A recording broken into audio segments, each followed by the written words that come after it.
नमस्कार दोस्तों, मैं रोहित सिंह हूं RSDC बिल्डकॉन से। आज के इस वीडियो में हम आपको बताएंगे कि RSDC बिल्डकॉन काली मिट्टी में सिविल वर्क कैसे करती है। अगर आप काली मिट्टी वाले प्लॉट पर घर या बिल्डिंग बनाने की सोच रहे हैं तो यह वीडियो आपके लिए बहुत उपयोगी होने वाला है, इसलिए वीडियो को अंत तक जरूर देखें। तो चलिए शुरुआत करते हैं। सबसे पहले हम प्लॉट पर लेआउट करते हैं और जहां जहां फाउंडेशन होना होता है वहां उसकी सटीक मार्किंग की जाती है। इसी मार्किंग के अनुसार खुदाई की जाती है। इसके साथ साथ हम फुटिंग और कॉलम का सरिया बांधने का काम भी शुरू कर देते हैं, ताकि जब तक फाउंडेशन की बाकी तैयारी पूरी हो तब तक रॉड का पूरा काम पहले से तैयार रहे। ऐसा हम इसलिए करते हैं क्योंकि काली मिट्टी बहुत जल्दी बैठने वाली मिट्टी होती है। जैसे जैसे काली मिट्टी सूखती है वैसे वैसे वह धंसने लगती है, जिससे खुदा हुआ गड्ढा वापस भरने लगता है। इसी वजह से काली मिट्टी में यह बहुत जरूरी होता है कि खुदाई होने के 3 से 4 दिन के भीतर फुटिंग का काम पूरा कर दिया जाए, ताकि गड्ढे को दोबारा न खोदना पड़े। क्योंकि दोबारा खुदाई करने से न केवल काम में देरी होती है बल्कि प्रोजेक्ट की लागत भी अनावश्यक रूप से बढ़ जाती है। गड्ढा खोदने के बाद सबसे पहले हम उसमें लगभग 6 इंच की सैंड फिलिंग करते हैं। सैंड फिलिंग करने का मुख्य कारण यह होता है कि फाउंडेशन के नीचे एक समान और लेवल बेस तैयार किया जा सके। साथ ही यह नमी को नियंत्रित करने और नीचे की मिट्टी के सीधे संपर्क को कम करने में मदद करती है। इससे फाउंडेशन पर आने वाला लोड भी समान रूप से वितरित होता है। इसके बाद हम लगभग 4 इंच मोटाई का PCC plane cement concrete base बनाते हैं। PCC के बाद हम कॉलम की सटीक मार्किंग करते हैं और उसी के अनुसार फुटिंग और कॉलम की रिइंफोर्समेंट को सेट किया जाता है। सारी रिइंफोर्समेंट सही लेवल और अलाइनमेंट में सेट होने के बाद अंत में फुटिंग की कास्टिंग की जाती है, जिससे फाउंडेशन का स्ट्रक्चरल बेस तैयार होता है। फाउंडेशन का काम बारिश से पहले पूरा कर लेना बहुत जरूरी होता है। अगर फाउंडेशन का काम बारिश से पहले नहीं किया गया तो गड्ढों में पानी भर जाएगा, जिससे काली मिट्टी गिरने लगेगी और साइड वॉल्स ढह सकती हैं। ऐसी स्थिति में न सिर्फ काम करना मुश्किल हो जाता है बल्कि फाउंडेशन की गुणवत्ता पर भी असर पड़ता है।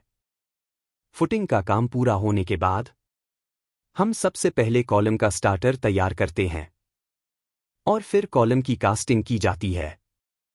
कॉलम कास्टिंग के बाद हम मुर्रम फिलिंग करते हैं। मुर्रम फिलिंग का उद्देश्य यह होता है कि फाउंडेशन के आसपास की जगह को मजबूती और स्थिरता मिल सके, साथ ही काली मिट्टी के प्रभाव को कम किया जा सके।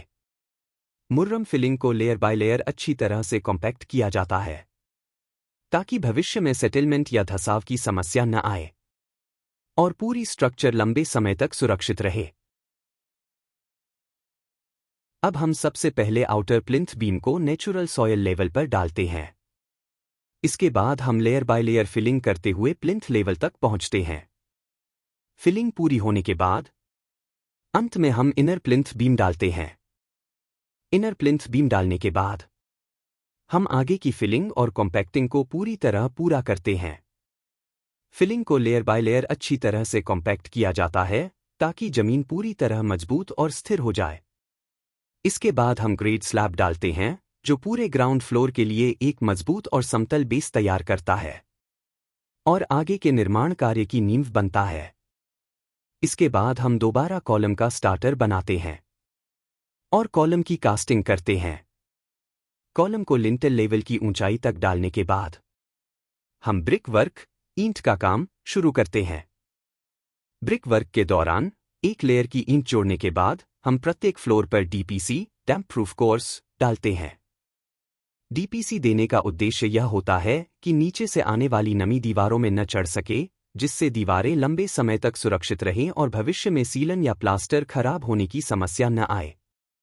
जहां सिंगल ईंट की दीवार होती है वहां हम दीवार की हर 3 फुट की ऊंचाई पर और लिंटेल लेवल पर एक RCC की लेयर देते हैं। इसका उद्देश्य यह होता है कि सिंगल ईंट की दीवार को अतिरिक्त मजबूती मिल सके, दरार आने की संभावना कम हो और दीवार लंबे समय तक सुरक्षित और स्थिर बनी रहे। इसके बाद हम दरवाजों और खिड़कियों के ऊपर लिंटल बीम की कास्टिंग करते हैं। लिंटल बीम का उद्देश्य यह होता है कि ऊपर आने वाला लोड समान रूप से दीवारों में ट्रांसफर हो सके। कॉलम और दीवारों का काम पूरी तरह पूरा होने के बाद हम छत की शटरिंग का काम शुरू करते हैं।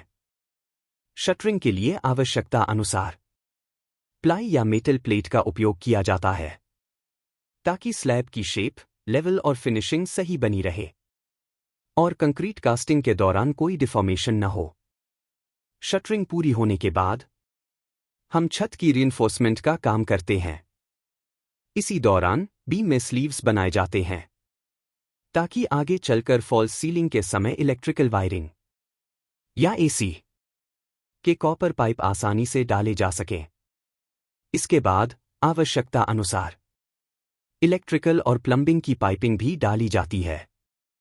रीइंफोर्समेंट के दौरान हम कवर ब्लॉक लगाते हैं जिससे सरिये और कंक्रीट के बीच सही कवर बना रहे।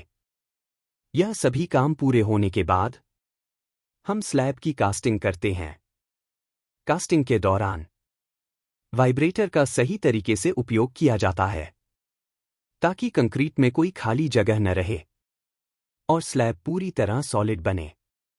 कास्टिंग के बाद छत की फिनिशिंग की जाती है जिससे स्लैब का लेवल सही रहे और आगे के सभी कार्यों के लिए एक मजबूत और समतल सतह तैयार हो। स्लैब कास्टिंग के बाद हम छत पर क्यारी बनाते हैं जिसकी मदद से लगातार 15 दिनों तक छत पर पानी भरकर रखा जाता है। इसका उद्देश्य यह होता है कि कंक्रीट को पूरा और सही क्योरिंग टाइम मिल सके जिससे स्लैब की मजबूती बढ़ती है और भविष्य में दरार आने की संभावना कम हो जाती है। और यदि लेबर पानी में काम करने के लिए तैयार हो तो इसी दौरान हम ऊपरी फ्लोर के कॉलम की कास्टिंग भी कर देते हैं। इससे समय की बचत होती है और प्रोजेक्ट की प्रोग्रेस तेजी से आगे बढ़ती है बिना कंस्ट्रक्शन की क्वालिटी से समझौता किए। 21 दिनों के बाद हम स्लैब की शटरिंग खोल देते हैं। इसके बाद इलेक्ट्रिकल और प्लम्बिंग की पाइपिंग का काम किया जाता है। प्लास्टर करने से पहले जहां जहां इलेक्ट्रिकल पाइप डली होती है वहां हम चिकन मेश लगाते हैं ताकि भविष्य में दरार न आए और प्लास्टर की पकड़ अच्छी बनी रहे। इसके बाद हम उच्च गुणवत्ता का प्लास्टर करते हैं जिससे दीवारों की फिनिशिंग स्मूथ रहे। तो दोस्तों, इस तरह से RSDC बिल्डकॉन काली मिट्टी में सिविल कंस्ट्रक्शन का पूरा प्रोसेस फॉलो करती है, सही प्लानिंग, सही मटेरियल और सही तकनीक के साथ। अगर काली मिट्टी में निर्माण कार्य वैज्ञानिक तरीके से किया जाए तो घर सिर्फ मजबूत ही नहीं बल्कि लंबे समय तक सुरक्षित भी रहता है। अगर आप काली मिट्टी वाले प्लॉट पर घर या किसी भी प्रकार का निर्माण करवाने की योजना बना रहे हैं तो आप RSDC बिल्डकॉन से संपर्क कर सकते हैं। वीडियो पसंद आया हो तो लाइक करें, चैनल को सब्सक्राइब करें और ऐसे ही उपयोगी कंस्ट्रक्शन वीडियो के लिए बेल आइकन दबाना न भूलें। मिलते हैं अगले वीडियो में। तब तक के लिए धन्यवाद।